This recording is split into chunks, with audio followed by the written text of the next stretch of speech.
Hello guys, வணக்கம் and welcome back to சிறப்பு media 2.0. நான் உங்கள் உதய். இந்த வீடியோவில் நம்ம இதை பற்றி பார்க்க போகிறோம் அப்படின்னு பார்த்தீங்கன்னா, பிக் பாஸ் சீசன் 9 11வது வாரத்துக்கான 5வது நாளுக்கான இரவு நேர ஓட்டிங் முடிவுகளை தான் இந்த வீடியோவில் முழுசாக பார்க்க போகிறோம்.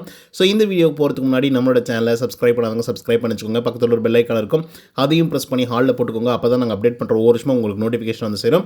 அது தாண்டி இந்த வீடியோக்கு குறைஞ்சபட்சம் ஒரு 1000 லைக்கான எதிர்பார்க்குறோம். ஸோ லைக்கை போடுங்க, வீடியோ பாருங்கள். வாங்க இன்று வீடியோக்குள்ள வந்து போகலாம். நம்பர் 1 பொசிஷனில் யார் இருக்காங்க அப்படின்னு பார்த்தீங்கன்னா, the one and only Divya Ganesh அவர்கள் தான் வந்து இருந்துட்டு இருக்காங்க. ஸோ அவங்க வாங்கிய ஓட்டுகளுடைய எண்ணிக்கை அப்படின்னு சொல்லி பார்க்கும்பொழுது 1,62,069 ஓட்டுகளாகும். அண்ட் பர்சன்டேஜ் ஆஃப் ஓட்டிங்ஸ் அப்படின்னு சொல்லி பார்க்கும்பொழுது கிட்டத்தட்ட 20.41% வந்து இருந்துட்டு இருக்காங்க திவ்யா கணேஷ் அவர்கள். ஸோ அட்டகாசமான வாக்குகளை வாங்கி நம்பர் 1 பொசிஷனை பிடிச்சது மட்டும் இல்லாமல் அதிகப்படியான வாக்குகளும் அதிகப்படியான சதவிகிதமும் வந்து பெற்றிருக்காங்க. ஸோ அதன் காரணமாக வந்து பார்த்திங்க அப்படின்னா, நம்மளுடைய கானா வினோத்துக்கு அப்புறம் அதிகப்படியான வாக்குகளை வாங்கக்கூடிய பட்டியலில் திவ்யா கணேஷ் வந்து ஆட் ஆயிருக்காங்க. ஸோ மேபி இவங்க வின்னராகவோ இல்லை ரன்னராகவோ ஆகிறதுக்கான வாய்ப்புகள் வந்து இருக்குது. ஸோ நீங்கள் அதை பற்றின கருத்துக்கள் என்ன அப்படிங்கிறத கமெண்ட்ஸில் வந்து பதிவு பண்ணுங்கள். 2வது பொசிஷனில் யார் இருக்காங்க அப்படின்னு பார்த்தீங்கன்னா, கமருதீன் அவர்கள் வந்து இருக்காங்க. ஸோ அவங்க வாங்கிய ஓட்டுகளோட எண்ணிக்கை அப்படின்னு சொல்லி பார்க்கும்பொழுது 96,034 ஓட்டுகளாகும். அண்ட் பர்சன்டேஜ் ஆஃப் ஓட்டிங்ஸ் அப்படின்னு சொல்லி பார்க்கும்பொழுது 12.09% இருந்துட்டு இருக்காங்க கமருதீன் அவர்கள். ஸோ கமருதீன் அவர்கள் ஒரு அட்டகாசமான ஒரு கேமை வந்து பார்த்திங்க அப்படின்னா ப்ளே பண்ணிட்டு இருக்காரு. ஆக்சுவலாக ப்ளே பாயாக வந்திருக்காரு அப்படின்னு வந்து சொல்லலாம். இப்போ தான் வந்து பார்த்திங்க அப்படின்னா ஒரு ஸ்டெப் அவுட் பண்ணி இல்லை பார்வதிக்காக நம்ம என்ன வேணாலும் பண்ணலாம் அப்படிங்கிற மாதிரி, அதுவும் கல்யாணமெல்லாம் பண்ணிக்கலாம் அப்படின்ற மாதிரிலாம் வந்து கேட்டுட்ருக்காரு. ஸோ இது எல்லாமே கமருதீனுக்கு வந்து பயங்கர ஆட் ஆன் பாயிண்ட்டு. ஸோ அதனால் வந்து பார்த்திங்க அப்படின்னா நல்ல வாக்குகள் வந்து இன்க்ரீஸ் ஆக ஆரம்பிச்சிருக்கு அப்படின்னு வந்து சொல்லலாம். அதுக்கடுத்த 3வது பொசிஷனில் அன்எக்ஸ்பெக்டட்லி நம்மளுடைய அரோரா சிங்க்லர் அவர்கள் தான் வந்திருக்காங்க.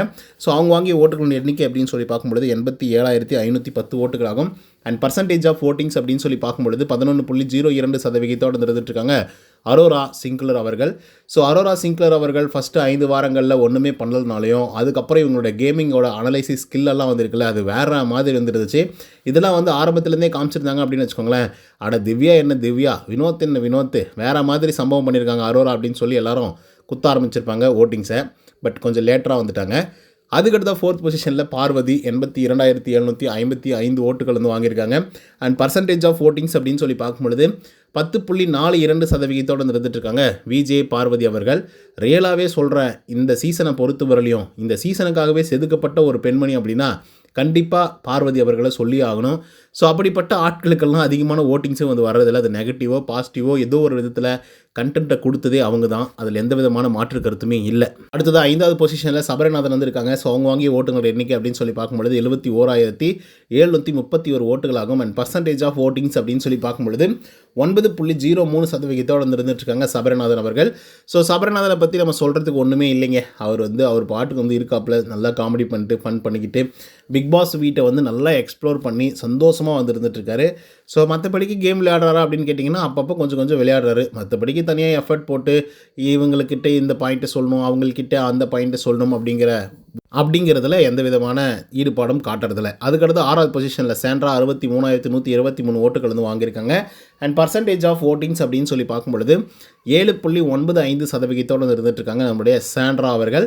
ஸோ சாண்ட்ரா அவர்களை பொறுத்தவரையிலையும் ஒரு நல்ல பிளேயரு. பிரச்சனை இல்லாதது ஒரு பெரிய டிசப்பாயின்மெண்ட் ஆகிடுச்சு அவங்களுக்கு. இல்லை அப்படின்னா வேறு மாதிரி சம்பவத்தை வந்து பண்ணியிருப்பாங்க அப்படிங்கிறதுல மாற்று கருத்தே இல்லை.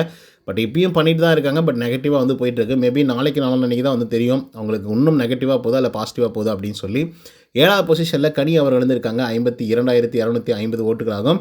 அண்ட் பர்சன்டேஜ் ஆஃப் ஓட்டிங்ஸ் அப்படின்னு சொல்லி பார்க்கும்பொழுது 6.58% வந்து இருந்துட்டுருக்காங்க கனி திரு அவர்கள்.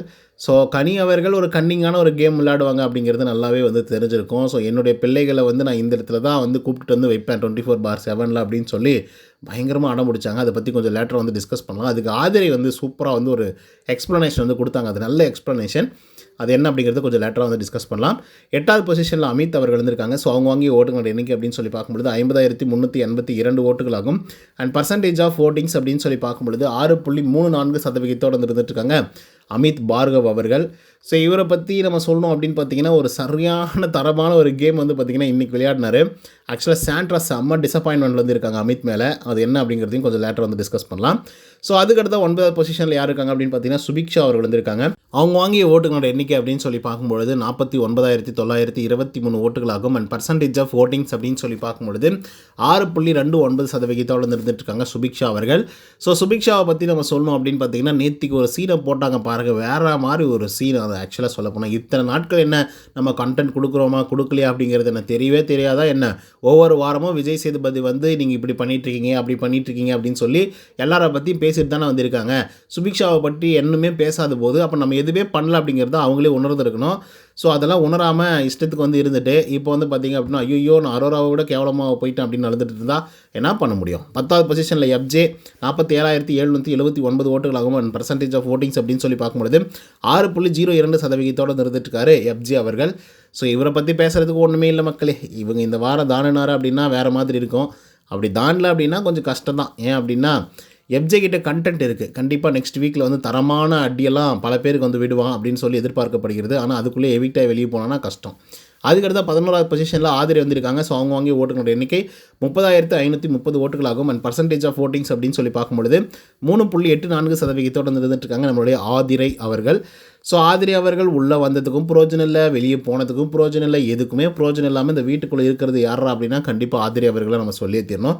ஏன்னா அப்படிப்பட்ட ஒரு கேம் பிளே தான் வந்து பண்ணிகிட்ருக்காங்க. ஸோ இவங்களெல்லாம் நம்ம எப்படிப்பட்ட ஆளாக நம்ம பார்த்துட்ருந்தோம், கடைசியாக எப்படி ஆகிடுச்சு பார்த்தீங்களா? ஸோ அந்த மாதிரி தான் நம்ம கூட வாழ்க்கையில் வந்து ஒரு சிலரை வந்து பயங்கரமாக உயர்த்தி வந்து பார்த்துட்ருப்போம்.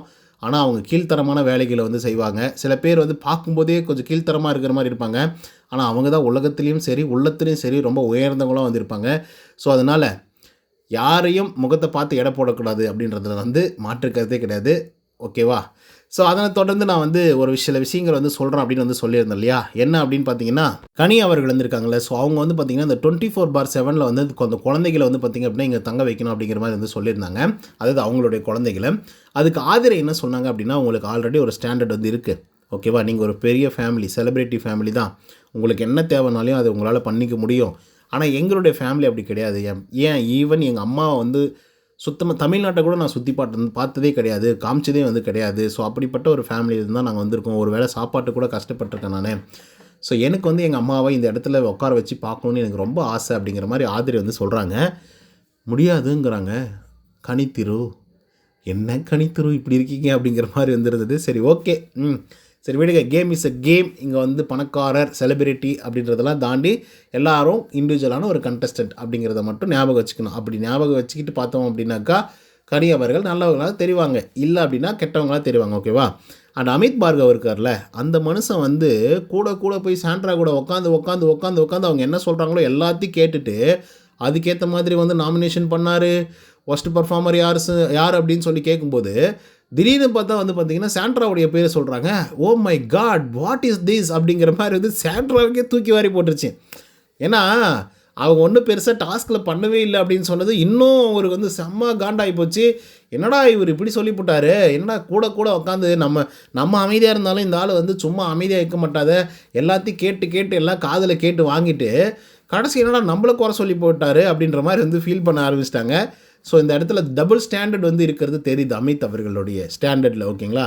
ஸோ அது வந்து இன்றைக்கி வெளிப்பட்டிருக்கு. மேபி நெக்ஸ்ட் வீக்கில் வந்து கிழிச்சர் தொங்க விட போகிறாங்க. அதை நம்ம பொறுத்து தான் பார்க்கணும். அது சாண்ட்ராவோ இல்லை வேறு யாரோ அந்த டபுள் ஸ்டாண்டர்ட் வந்து பார்த்திங்க அப்படின்னா கண்டிப்பாக உடைக்க போகிறாங்க. அதை நம்ம பொறுத்திருந்து பார்ப்போம். ஓகே மக்களே, இன்றைக்கான ஓட்டிங் முடிவுகளெல்லாம் பார்த்துட்டோம். ஸோ இந்த வீடியோ உங்களுக்கு வந்து பிடிச்சிருந்தா இதே மாதிரி பிக் பாஸோட அப்டேட்ஸ்லாம் நீங்கள் தெரிஞ்சுக்கணும் அப்படின்னு நினச்சிங்கன்னா நம்மளோட சேனலை சப்ஸ்கிரைப் பண்ணுங்க. சப்ஸ்கிரைப் பண்ணிச்சுக்கோங்க. லைக்கை போட்டு வீடியோ பார்த்துருப்பீங்க அப்படின்னு நம்பிக்கையோட இந்த வீடியோவை க்ளோஸ் பண்ணிக்கிறோம். நன்றி, வணக்கம்.